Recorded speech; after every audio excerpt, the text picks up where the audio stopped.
번째 달러 강세기에 대한 이야기인데요. 지금 우리의 이야기입니다. 14년도부터 저는 세 번째 달러 강세기에 진입했다라고 생각을 하는데 강세의 배경 그리고 방향성 전환은 언제 될지 그런 이야기들을 나눠보도록 하겠습니다.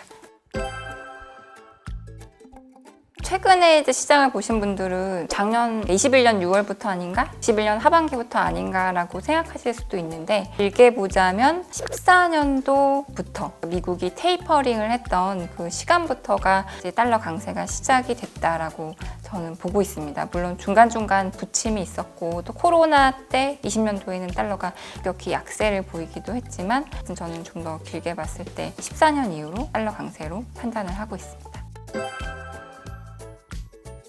첫 번째 달러 강세기의 배경이 미국의 금리가 높아서였고 두 번째 달러 강세의 배경이 미국이 혼자 좋아서였는데 이번 달러 강세는 이 두 가지 요인들을 복합적으로 작용을 하고 있습니다. 14년도부터 미국이 테이퍼링을 시작을 했거든요. 당시에 미국이 이제 막 금리를 올리려고 하고 있는 와중에 유로존은 돈을 오히려 풀었습니다. 마이너스 금리하고 양적 완화 더 하고 이런 국면이었기 때문에 통화정책적으로도 미국으로 돈이 쏠릴 수밖에 없는 첫 번째 달러 강세기와 비슷한 흐름이 나타났고요. 또 이번 금리 인상기, 팬데믹 이후의 금리 인상기, 물가 때문에 올리는 이 금리 인상기도 미국이 물가 부담이 제일 크고 혼자 아주 가파르게 제일 먼저 금리를 올리고 있기 때문에 첫 번째 달러 강세기와 비슷한 배경을 가지고 있습니다. 근데 이제 두 번째 달러 강세기, 그러니까 미국이 좋아서라는 그런 내포를 하고 있는데요. 미국이 이제 금융위기 끝나고 정신을 막 차리기 시작하면서 미국 경기가 나홀로 호황을 보이게 됩니다. 4차 산업혁명이라는 그런 선두에 서가지고 유럽은 따라가지도 못하고 그런 와중에 미국이 혼자 질주를 했고요. 그런 와중에 중국 같은 경우는 점점점 힘이 빠졌습니다. 일단 15, 16년도에는 위안화 위기가 있었고요.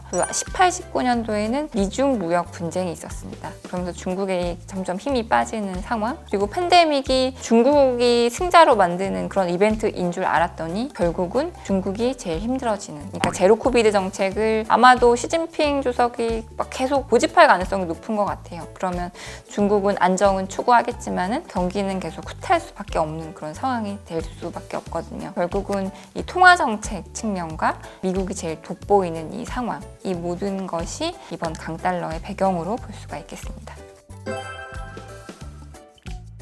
이번 강달러의 가장 큰 특징은 물가 상승을 동반하고 있다는 점입니다. 그렇다 보니까 에너지 순수익률이 상당히 힘들어집니다. 보통 달러가 강해지면 원자재 가격, 유가 이런 것들은 빠지거든요. 이 두 상품 자체가 역외상관성을 가지는 특징도 있고 또 보통 달러가 강한 시기는 글로벌 경기가 안 좋은 시기입니다. 글로벌 경기가 안 좋으면 수요가 떨어지고 그러면 유가 떨어지고 그래서 유가가 좀 높으면 달러가 약하면서 구매력을 유지를 시켜주고 유가가 낮으면 달러가 강해지면서 비슷한 수준을 유지시켜주는데 지금 상황은 달러가 강한데도 원자재 가격이 높은 상황이다 보니까 원자재 순수익국들이 상당히 애로를 겪고 있습니다. 제가 교역 조건을 그려봤는데요. 교역 조건이 급락하고 있는 나라들이 대부분 주요국입니다. 유로존, 프랑스, 독일, 한국, 일본, 대만 이런 나라들인데요. 그 교역 조건이라는 거는 내가 수출하는 상품과 수입하는 상품 어떤 게 더 비싸지느냐 그리고 떨어진다는 거는 내가 수출하는 거는 별로 안 비싸고 수입하는 것만 비싸진다는 얘기거든요. 그 에너지 수입국들이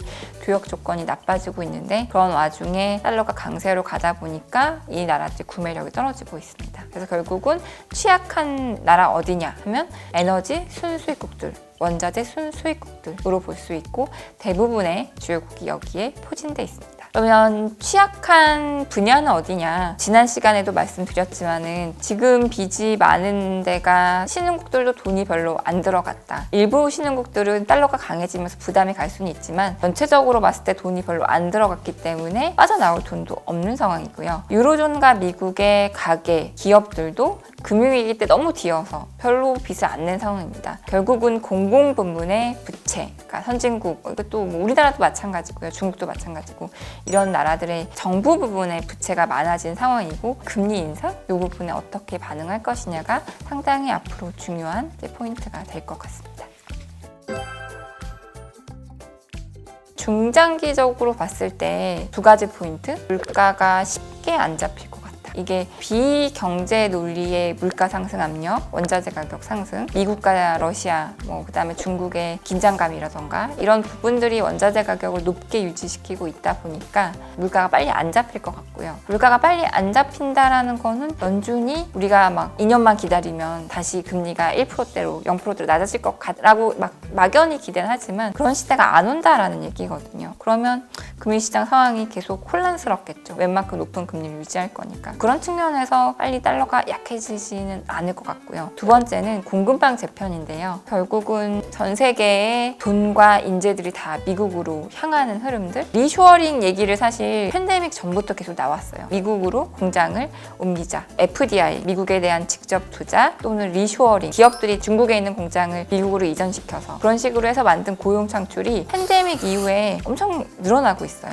여기다가 중국에 대한 압박 때문에 더욱더 공급망 재편이 강화되고 있는데 각국의 그런 기업들, 특히 유럽 기업들 같은 경우는 최근에 에너지 가격이 너무 높고 유럽에 있으면 또 이게 언제 안정될지 모르다 보니까 우리 공장을 아예 미국으로 옮길까? 또는 지금 미국에 있는 공장의 가동률을 높이자. 이런 패턴들이 나타나고 있어요. 당분간 큰 그림에서 미국으로 공급망 재편하면서 돈이 계속 이동하면서 달러와의 지지력, 강세 흐름들이 쉽게 변하지는 않겠다라는 생각은 들고요. 항상 큰 추세 속에 있더라도 우리가 긴장을 놓지 말아야 되는 게 중간중간 한 번씩 변화의 흐름들이 있어요. 다시 되돌아온다 하더라도 우리 자산 가격에는 영향을 주기 때문에 항상 염두에 둬야 될 부분인데 한 예가 2017년도예요. 달러가 막 한참 미국이 금리를 올리고 달러가 강할 수밖에 없다라고 사람들이 생각했는데 갑자기 2017년도 한 해 달러 지수가 10% 넘게 하락을 했어요. 대체 뭐냐? 미국이 금리를 올리고 있는데 그때 이유가 워낙 금융위기 끝나고 유로존 위기 끝나고 다들 투자를 안 하던 시기였는데 갑자기 조금 여유가 생기니까 유럽도 막 투자해서 재고 늘리고 중국도 늘리고 시장국도 늘리고 하는 국면이 2017년도에 나타나면서 글로벌하게 경기 지표가 갑자기 막 좋아졌어요. 그러면서 달러가 1년 동안 약해졌던 흐름들이 있거든요. 저는